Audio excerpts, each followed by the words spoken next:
What are 5 tips to help you stay on track for your diet? Check these out. Tip number 5 on staying on track for your diet. This one, admittedly, I absolutely suck at, but there's some science behind it.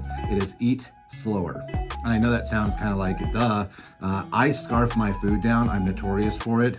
By the time my stomach registers that I'm full, it's been like way too long and I probably should have stopped 15, 20 minutes ago. And there's the science there, because your brain, it actually takes 20 minutes for your brain to realize and to send the signal to your body, or your stomach to send your signal to your brain that you're full.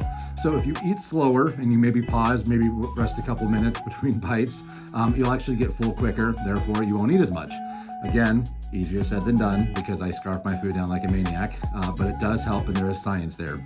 And for a 6th additional tip, at nighttime as well, make sure you're getting appropriate sleep. You'd be surprised what your body does and how much sleep that you actually need. And if you're not getting accurate sleep, the stress that it puts on your body, and it's going to affect the scale as well. So for me, I try to eat slower. I try to get fuller, as long as just I take breaks, I take pauses. I've been recently doing this to where I get fuller off of less. And then if I'm still hungry, I just try to go to bed, because obviously when you're sleeping, you're not as hungry, and it really does help. So it's kind of like a little cheat. That's kind of the 6th one, but it's a little combo there. So again, just try to eat slower. And if you're super hungry and it's late at night, go to bed.